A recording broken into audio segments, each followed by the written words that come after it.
What's up, Shiny Now crew? Get ready for a whirlwind of royal news, historical moments, and surprising political ties. We're kicking things off with a massive step in the right direction, as Prince Harry and King Charles are reportedly working to bridge the royal rift, meeting for the first time since early this year. Could this be the beginning of a true reconciliation? Next up, history is being made at Westminster Cathedral. King Charles III is set to attend a Catholic Requiem Mass for Katharine, Duchess of Kent, a move that marks a significant moment since the Reformation. And the Vatican is sending its own message, with Pope Leo XIV sending his condolences. This is huge. But the royal connections don't stop there. As he prepares for a trip to the UK, Donald Trump is sharing some surprisingly warm words, calling King Charles III and Queen Camilla friends of mine for a long time.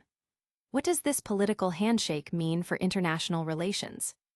And finally, we're bringing you an exclusive look at all the poignant moments captured at the funeral for Katharine, Duchess of Kent. From the royal attendees to the solemn procession, we've got the photos that tell the story. Don't miss any of these incredible updates. Make sure you're subscribed and have that notification bell on. Royal truce, Harry and Charles take a massive step. It's been a long road, but Prince Harry's recent nearly hour-long visit with his father, King Charles, is being hailed as a significant breakthrough in mending their fractured relationship. This face-to-face, the first since early 2024, is being described by insiders as a crucial building of trust and a massive step in the right direction amid the ongoing royal rift. Ailsa Anderson, a former spokeswoman for Queen Elizabeth II, noted that the meeting was a positive development, with another royal insider calling it a good starting point that shows the way forward.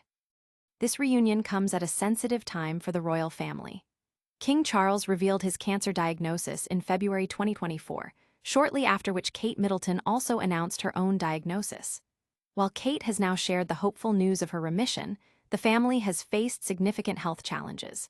Prince Harry, who last met his father in February following the king's diagnosis, offered a brief update to reporters, stating his father was great.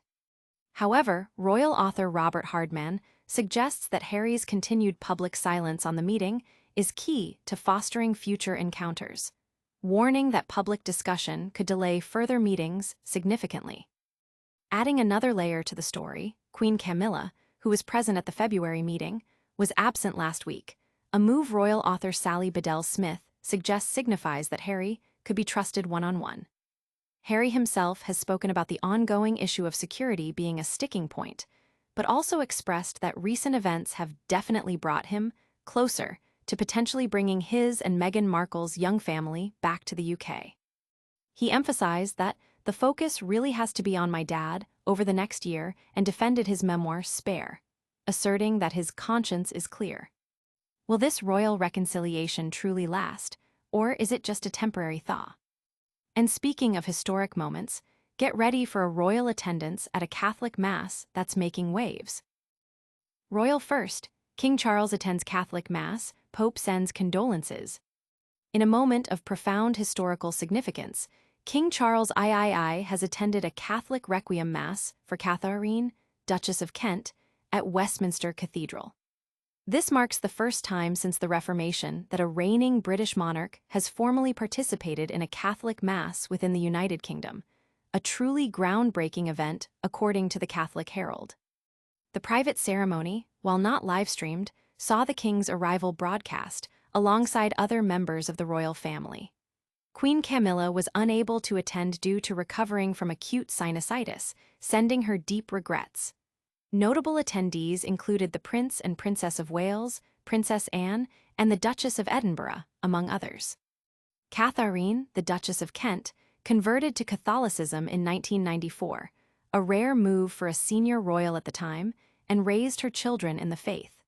She lived a life of quiet service, working as a music teacher and volunteering at a homeless shelter after stepping out of the public spotlight. Adding to the solemnity and historical weight of the occasion, Pope Leo XIV sent a telegram to King Charles III, expressing spiritual closeness and offering heartfelt condolences. The Pope praised the Duchess's legacy of Christian goodness. Her dedication to official duties, patronage of charities, and devoted care for vulnerable people. The funeral rites, which began the previous day with a vigil for the deceased, saw the Duchess's coffin draped in the royal standard, a poignant symbol of her life and service.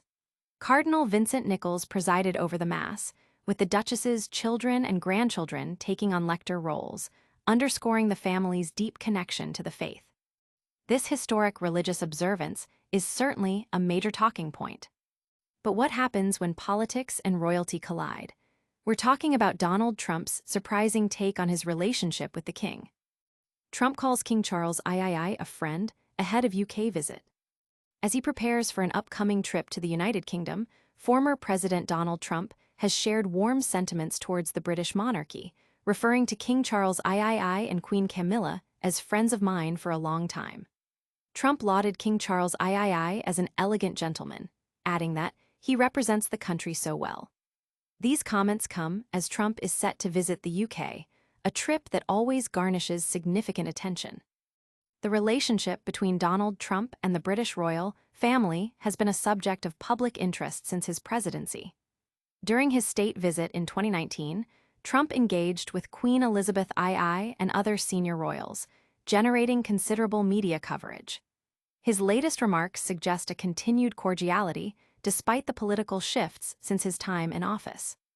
The king, meanwhile, has been navigating his own health challenges and a period of adjustment following his accession to the throne. Trump's declaration of friendship with the king could signal a desire to maintain positive diplomatic ties, regardless of political administrations. It also highlights the unique position of the British monarchy as a symbol of national identity that transcends partisan politics. How this personal connection might influence or be perceived during his upcoming visit remains to be seen, but it certainly sets a friendly tone for his arrival. These political pronouncements are definitely making headlines. But before we move on, let's take a moment to remember the Duchess of Kent with stunning photos from her funeral. Royal Farewell, a look back at the Duchess of Kent's funeral. Members of the British royal family gathered at Westminster Cathedral to pay their final respects to Katharine, Duchess of Kent, who passed away at the age of 92. The solemn occasion saw a significant turnout from the extended family, united in mourning for the late Duchess. King Charles III was present, alongside the Prince and Princess of Wales, Prince William and Kate Middleton, who made a notable appearance. Other royals in attendance included the Duchess of Edinburgh, Princess Anne and her husband Sir Timothy Lawrence, and the Earl of Snowdon. Notably absent was Queen Camilla, who is currently recovering from acute sinusitis and resting in Windsor. The Duchess of Kent, who converted to Catholicism in 1994, will be laid to rest in the Royal Burial Ground at Frogmore in Windsor, a final resting place for notable royals like King Edward VII and Wallis Simpson. The funeral service itself was a deeply personal affair, reflecting the Duchess's life of quiet service. Her coffin, crafted from English willow, was draped with the royal standard. Attendees witnessed the procession as the coffin was carried out of the cathedral, a somber yet dignified conclusion to the service. The Duchess's personal honors, including her Royal Family Order of Elizabeth II, were on display, a testament to her lifelong connection to the crown. Prince Edward, the Duke of Kent, attended with his family, including their daughter Lady Helen Taylor, marking 64 years of marriage to Katharine. The service was particularly significant as it was the first Catholic funeral for a member of the royal family in modern British history held at Westminster Cathedral. It was a day of remembrance and royal tradition. Now, let's quickly recap all the major headlines we've covered today. And that's a wrap on today's top stories. We saw Prince Harry and King Charles taking steps to heal their rift. History was made with King Charles III attending a Catholic Mass, and Pope Leo XIV sent his condolences.